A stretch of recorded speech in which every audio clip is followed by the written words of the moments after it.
iaitu jumlah discharge terbesar kalau setakat ini. Ya. Ini menjadikan jumlah cumulative case yang telah pulih sepenuhnya dari COVID-19 dan telah discharge pada ward adalah sebanyak 479 case, iaitu dengan kadar 18.2% daripada jumlah keseluruhan kes. Sehingga 30 Mac 2020 jam 12 tengah hari, terdapat 156 kes baru yang telah dilaporkan.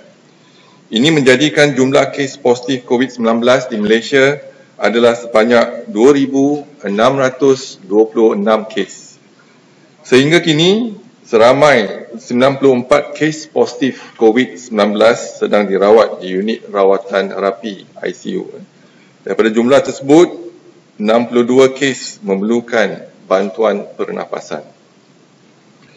Daripada maklumat terkini yang dilaporkan ke CPRC Kebangsaan, duka cita dimaklumkan bahawa sehingga kini terdapat pertambahan 3 kes kematian berkaitan dengan COVID-19, termasuk 1 kes pelaporan yang disiarkan di laman Facebook Ketua Pengarah Kesihatan malam tadi.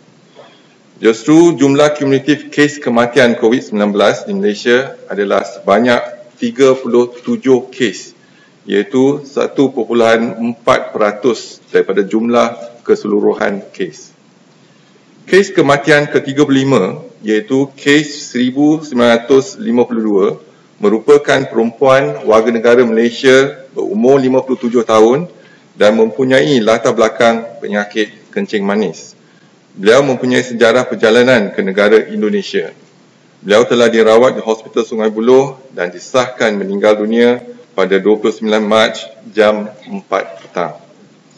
Kes kematian ke-36 iaitu kes 1941 merupakan lelaki warga negara Malaysia berumur 47 tahun. Beliau telah dirawat di Hospital Umum Sarawak pada 23 Mac 2020 dan disahkan meninggal dunia pada 30 Mac 2020 jam 8.10 pagi. Kes kematian ke-37 iaitu kes 2471 merupakan perempuan warga negara Malaysia berumur 46 tahun dan mempunyai latar belakang penyakit darah tinggi dan penyakit autoimun. Beliau telah dirawat di Hospital Miri Sarawak dan disahkan meninggal dunia pada 30 Mac 2020 jam 9.02 pagi. Kementerian Kesihatan Malaysia mengucapkan takziah kepada semua ahli keluarga mereka. Pihak Kementerian Kesihatan Malaysia telah melaksanakan pelbagai langkah kesiapsiagaan perkhidmatan hospital dalam menangani wabak COVID-19. Sejak Februari 2020, iaitu sebelum kerajaan menguatkuasakan Perintah Kawalan Pergerakan pada 18 Mac 2020, Kementerian Kesihatan Malaysia telah pun mengenal pasti sebanyak 57 hospital saringan dan 26 hospital yang menyediakan rawatan COVID-19. Pada ketika itu, jumlah kes positif COVID-19 adalah sebanyak 790 kes, berbanding dengan 2,626 kes pada hari ini. Kini dengan pelbagai usaha, terdapat peningkatan 70 hospital yang menyediakan perkhidmatan saringan COVID-19 di semua negeri berbanding dengan 57 sebelum ini. Hospital COVID-19 bertambah daripada 26 hospital ke 38 buah melalui kerjasama Angkatan Tentera Malaysia dan pihak Hospital Unity iaitu Pusat Perubatan Universiti Malaya. Tujuh daripada hospital tersebut merupakan hospital khusus untuk rawatan pesakit COVID-19. Sehubungan dengan itu, bilangan katil untuk rawatan COVID-19 telah bertambah kepada 3,994 katil dan Kementerian Kesihatan juga sedang merancang menambahkan bilangan katil menerusi pengenalpastian dan pengubahsuaian Institut Latihan Kementerian Kesihatan Malaysia untuk menjadikan pusat kuarantin dan rawatan dengan jumlah katil sebanyak 1,937 buah katil. Kapasiti Institut Latihan Kementerian Kesihatan Malaysia masih boleh dipertingkatkan jika perlu. Fasiliti lain juga turut dikenal pasti, misalnya Malaysian Agro Exposition Park Sedang iaitu MAEPS berupaya menyediakan 600 katil. Mengambil kira situasi semasa Kementerian Kesihatan ingin menasihatkan orang ramai agar mengamalkan nasihat-nasihat kesihatan yang telah diberikan oleh pihak Kementerian Kesihatan Malaysia. Semua lapisan rakyat Malaysia boleh memainkan peranan dalam menerangi penularan jangkitan COVID-19 di Malaysia.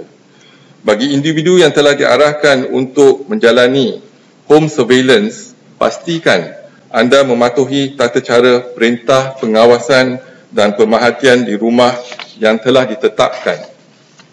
Untuk makluman, perintah pengawasan dan pemerhatian di rumah ini merupakan arahan yang termaktub dalam Akta Pencegahan dan Pengawalan Penyakit Jangkit 1988 iaitu Akta 342. Kementerian Kesihatan ingin menasihatkan individu yang mempunyai sejarah perjalanan ke luar negara, anda perlu mengasingkan diri anda daripada bergaul rapat dengan ahli keluarga atau orang yang tinggal serumah dengan anda selama 14 hari, 24 jam sehari. Dalam tempoh ini, anda dinasihatkan untuk mengambil langkah-langkah pencegahan seperti amalan kebersihan diri yang baik, kerap mencuci tangan dan social distancing ataupun penjarakan yang selamat sekurang-kurangnya 1 meter dari orang lain. Dalam tempoh 14 hari, anda juga diminta memantau diri untuk sebarang gejala seperti demam, batuk, sesama, sakit tekak ataupun sesak nafas. Sekiranya anda mengalami mana-mana gejala tersebut, segera buat panggilan ke fasilitis Kementerian Kesihatan yang terdekat dan memaklumkan status anda kepada petugas kesihatan di fasilitis kesihatan tersebut. Senarai nombor telefon fasilitis kesihatan boleh didapati di laman sesawang Kementerian Kesihatan Malaysia. Sekian, terima kasih. Kalau ada apa-apa soalan.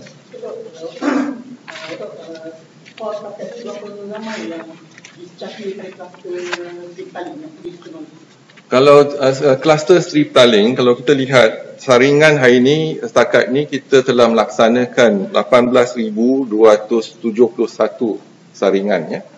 Dan yang sampel yang telah diambil untuk jemaah tabligh ni ialah 14,111 sampel telah pun diambil, dan yang positif ialah 1,290, negatif ialah 8,083 dan pending iaitu 4,738.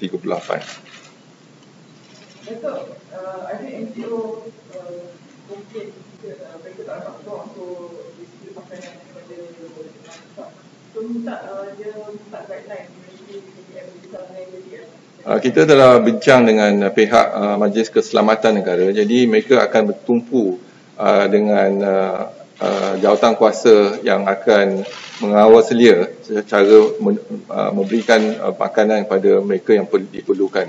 Jadi mungkin kita susuli dengan Majlis Keselamatan Negara. Datuk boleh sikit mengenai background 91 kes yang berlaku di hari ini. Bagaimana? Kalau kita tengok jumlah hari ini adalah jumlah yang terbesar sekali, 91 kes, menjadikan yang telah discharge dan pulih ialah 479. Jadi biasa dia kalau kita tengok tempoh amalan ataupun tempoh kawalan penyakit jangkit ni, kalau kita lihat ialah tempoh dia adalah 14 hari. Dan mereka ni mungkin dimasukkan ke ward dalam tempoh tersebut, dan apabila test ataupun ujian yang kita laksanakan 2 kali berturut-turut dalam tempoh lebih daripada 24 jam adalah negatif, barulah kita benarkan mereka balik. Adakah mereka ini terdiri daripada kluster tabligh? Ada yang terdiri pada kluster tabligh. Ada tak datang pesakit kemudian yang berbahaya itu? Mereka masih dalam pemerhatian kita lah.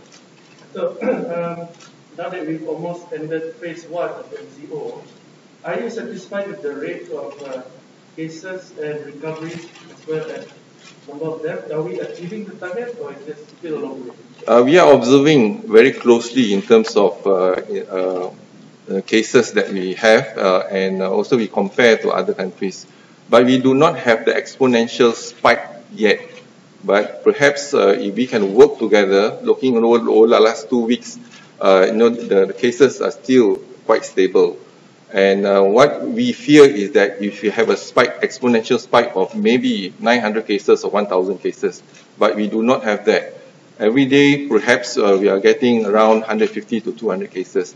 And that is because we are having active case detection. That means we continue to go to the community and identify the high-risk group, targeted approach, and then we test them. So there will be some cases that will be detected as positive. Our detection of positive almost about 8%. So every 100 people that we test, 8% will be positive. So this is why we are doing the active case detection. We detect them, we find them, we test them, and then we isolate and we treat them.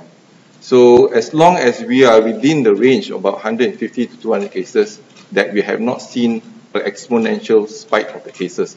Unlike other countries, we can see the exponential spike. But nonetheless, we are prepared for the worst. That's the reason why we have the beds ready, and we have all the temporary hospital, and even our Institute Latihan Kementerian Kesihatan, we also have 19,200 beds ready for that. So we are prepared for the worst, but we hope for the best. Do you think that this rate of the cases, in order to make it stable, need an extended MCO or not? Now, I think we have completed the 2 weeks, right? So another 2 weeks to go. So it's up to us and all of us actually. If all of us comes together as one, and then we practice and embrace that you stay at home, and we, Ministry of Health, we will continue our public health activities, active case detection, and increased testing, finding the targeted group.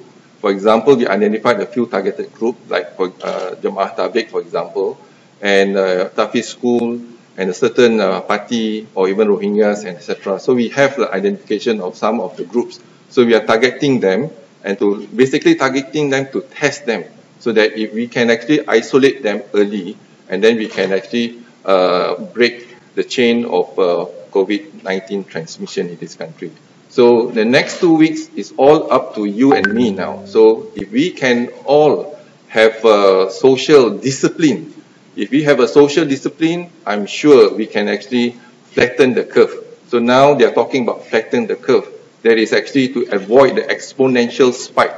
So if not, the prediction from JP Morgan and Malaysian Institute of Economic Research is that in mid-April, we will have the surge. So our challenge is initially, because we fear that the second wave is all imported cases, Malaysian coming back from overseas, whether it's for tour or students coming back. So that's the group that we are worried that they may bring back the COVID-19.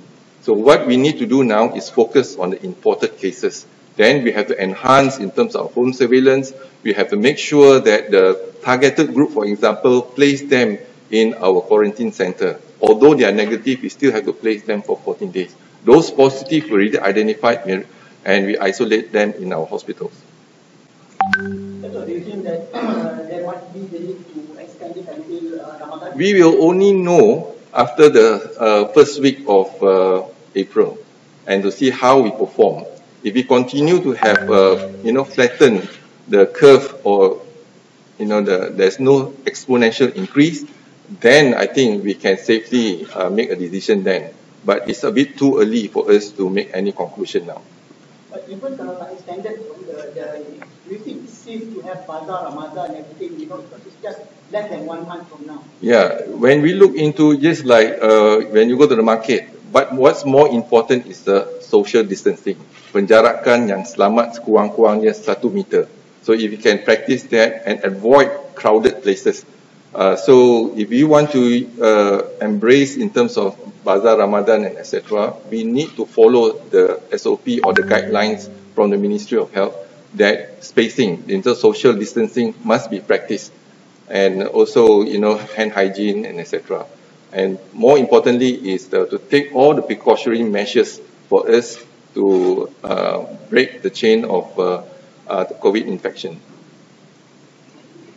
Datuk, asalnya ada tak yang balik dari luar negara telah melanggar perintah home provider? Ada, kita pun pasti sebab kita telah memantau mereka, ada yang balik tetapi masih keluar daripada rumah lagi. Jadi mungkin kita akan lihat bagaimana kita dapat kuasakan tindakan kita untuk pastikan mereka sama ada duduk di rumah ataupun kita akan ambil duduk di tempat kuarantin khas disediakan oleh Kementerian Kesihatan. Datuk, yang home surveillance ni SOP-nya macam mana nak buat pemantauan tu? So basically what we have mentioned earlier is that they have to every day make sure at home they also have to practice social distancing from their family members. That's number one. And stay in the room and also regularly check for the temperature as well as any symptoms that they have, and they have to report to us. Daily or? We will follow through. If we give them an order, for example, the home surveillance today is basically if they are close contact but negative, that's actually we will issue a home surveillance order and they have to confine to the home. Then it's a self-voluntary, that means coming back from overseas when they check everything is negative, there's no fever, and we encourage them to stay at home for 14 days. Betul, di Hulu Langat Tapis tu, have you identified the source of infection? Kita dapati dalam tu ada 71 kes di Hulu Langat yang positif. Jadi kalau kita lihat 71 kes daripada lebih kurang semalam 500 kes di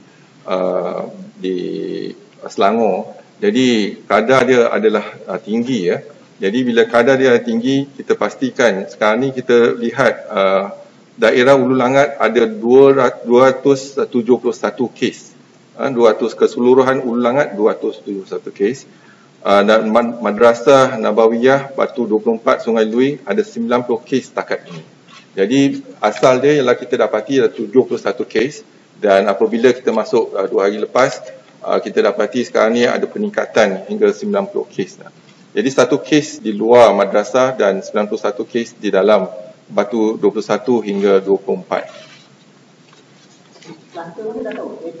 Kluster besar kemungkinan sebab ada berkaitan dengan jemaah tabligh.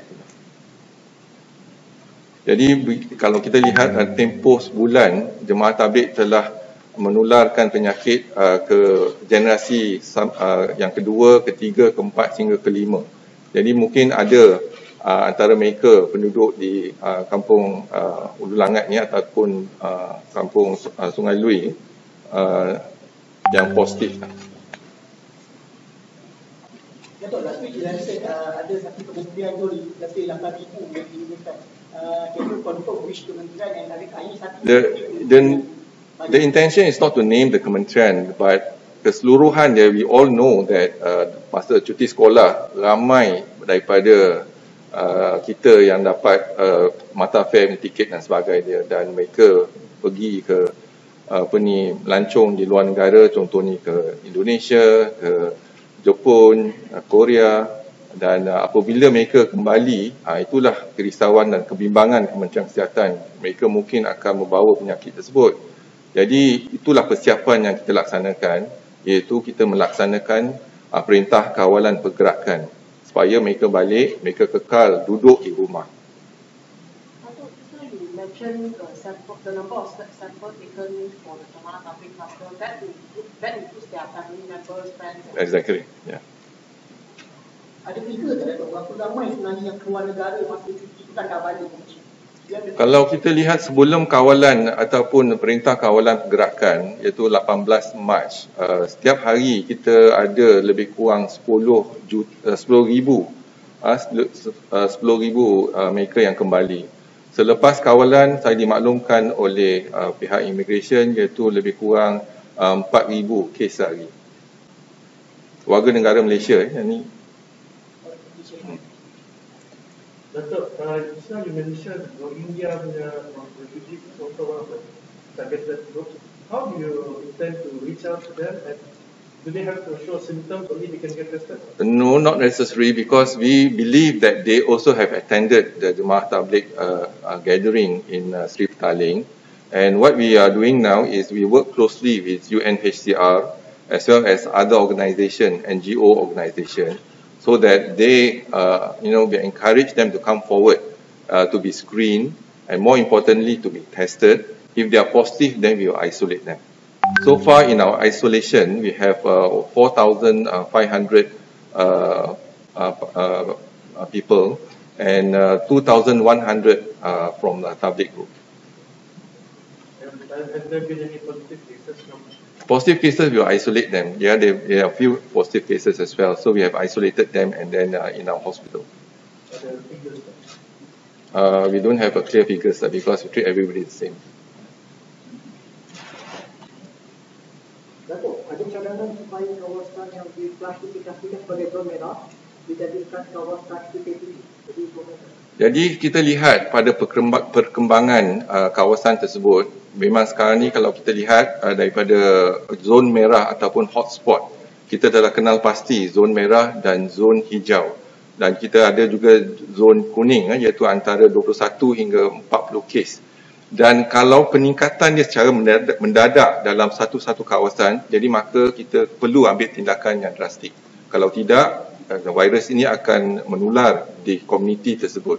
Jadi kita telah adakan dua daerah sekarang ni, iaitu di Simpang Regam dan juga di Sungai Lui, Batu 21 hingga 24. Jadi tindakan kita akan berdasarkan pada kita punya pemantauan kes-kes setiap hari. Kalau ada kes-kes yang mendadak, kita akan segera melaksanakan tindakan enhance MCO.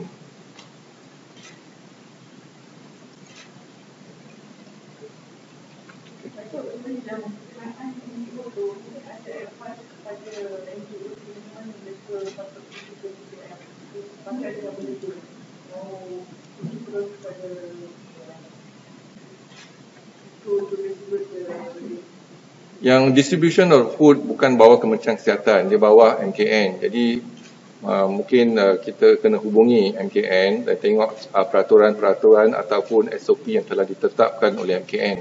Dia bukan bawah Kementerian Kesihatan.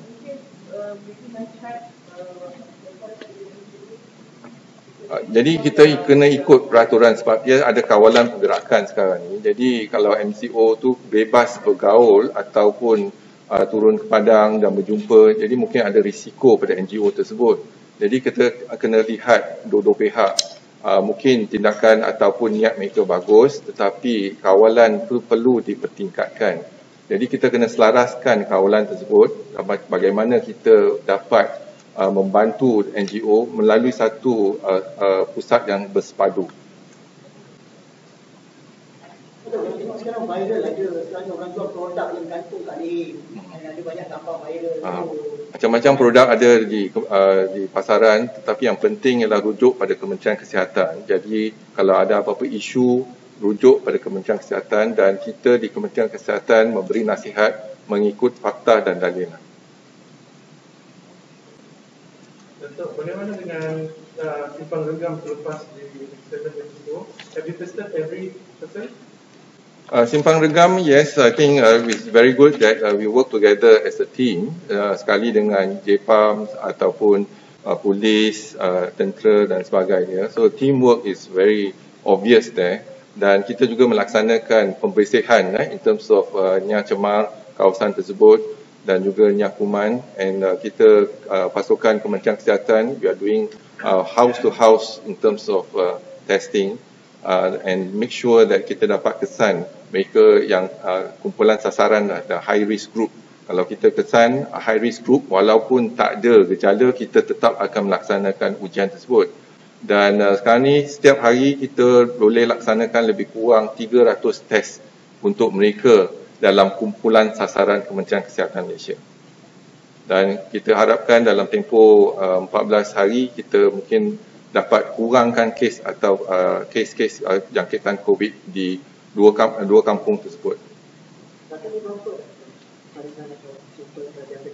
Setiap hari kita laksanakan lebih kurang 300 dalam penduduk di 5 kampung tersebut dan 2 kampung orang asli, 2 kampung tersebut, bukan yang ni Sungai Lui. Yang 2 kampung tersebut 3,000 penduduk di kampung tersebut. Jadi kita jangkakan dalam tempoh 10 hari kita mungkin akan siapkan semua ujian tersebut.